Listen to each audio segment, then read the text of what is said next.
What's up, YouTube? Is something that everyone says, and when I say it really charismatically, it's like, oh my god, you're talking to me. You're never going to answer unless, okay, fine, answer what's up in the comment. Like, what actually is up? I actually care. What are you doing right now besides watching my video? Because I normally can't watch YouTube videos without also doing something else, whether it be twiddling my thumbs or also playing DN or complaining about my roommates, which I swear I don't do all the time. There's one in particular. Anyway, good thing I don't watch these videos. We're talking about article Aftermath number 12, which is about Bujins. I don't have a cool name for it. It's just called Bujin. Under the radar Bujin. Not even Bujins. Just Bujin. This is a deviation of typical Bujin decks. Bujins, the popular thing right now is for Bujin decks to have both Royal Decree and Kaiser Coliseum in the main deck. And I think those cards go well in tandem together, but I didn't want to separate them because I feel like the traps that you have take the role of Kaiser Coliseum, so you don't necessarily need it. And since I did not play the Royal Decree version, that's why I did not. Ooh, a text message. Did not include Kaiser Coliseum as well. It just Kaiser just because Kaiser Coliseum always seemed dead. Like I just rather have more. If I don't have a Royal Decree to protect me, I'd rather have real traps to protect me instead of a not a I don't want to say flimsy Kaiser Coliseum, but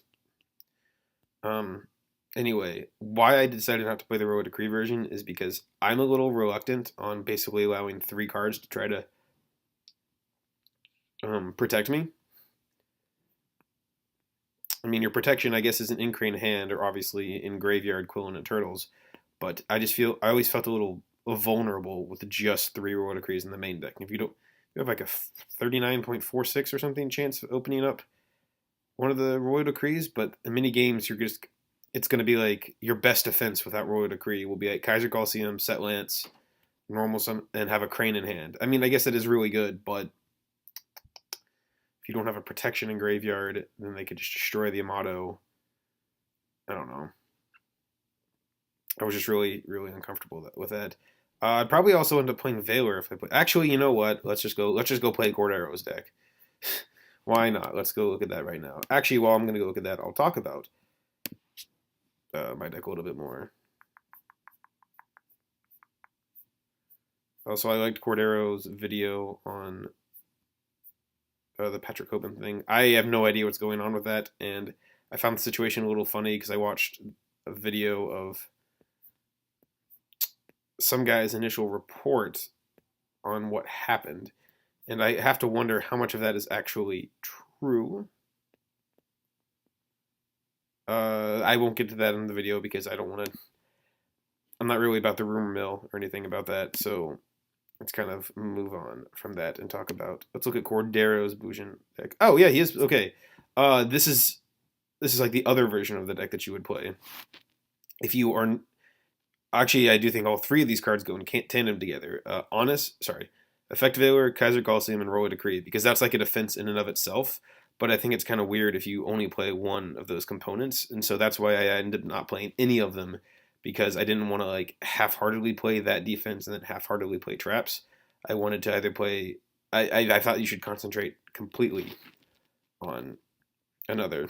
I don't know why. Oh, he's playing Spell Shattering Arrow. I personally like Fairy Wind, but then again, I'm not playing Royal Decree. And Shattering Arrow only destroys your opponent's cards. I would always play Spell Shattering Arrow over Fairy Wind if it was face-up spell and traps, but in many instances,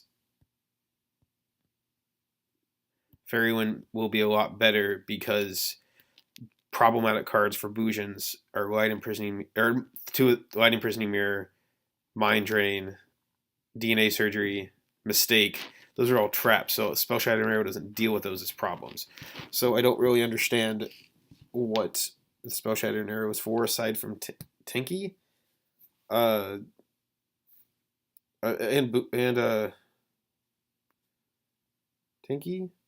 Bujin, and Spellbooks, I guess. But okay, let's get back to my article.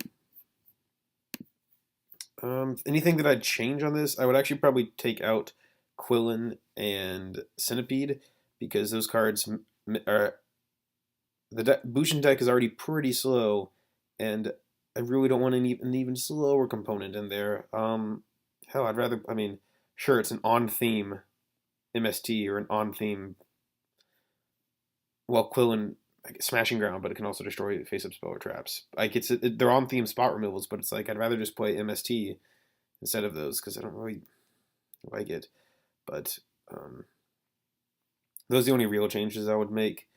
Anything in the extra deck? No. The more I test out Tsukiyomi, I really didn't like it. It just seemed so subpar. I think I never went into Omega. I actually went into Papal Imperative, surprising amount before you make fun of that card. Every time I take that card out, actually Doug Zeef, or D-Zeef, he resonates the feeling. I always regret it. So if I did want to try out the other version, I would, again, say take out a lot of the traps and then put in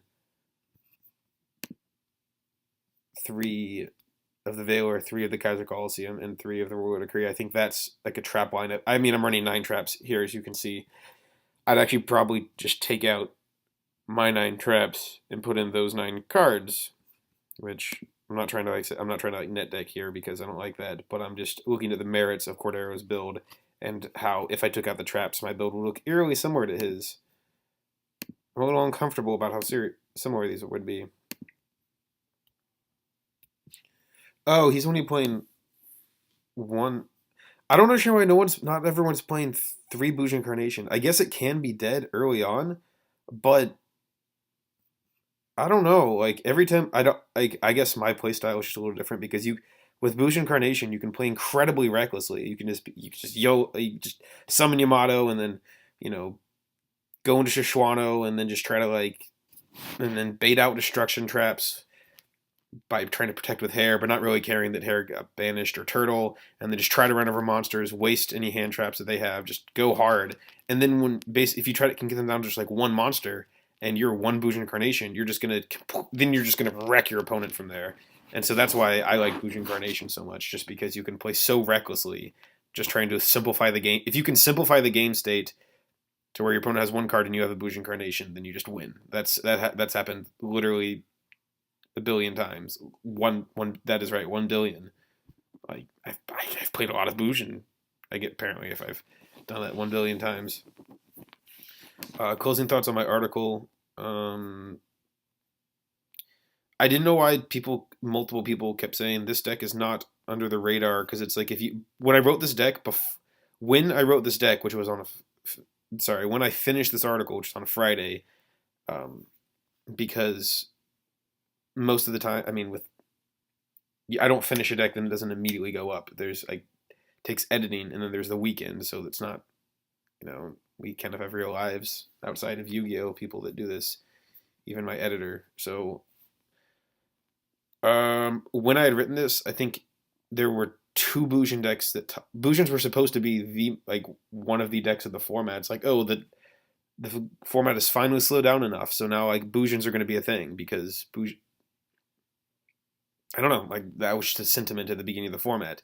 And since January, for 6 weeks, Bujins had 2 tops. One of them was at YCS Atlanta, where just 1, and then there was 1 other regional top. And then since then, I think it's been a grand total of 4 tops.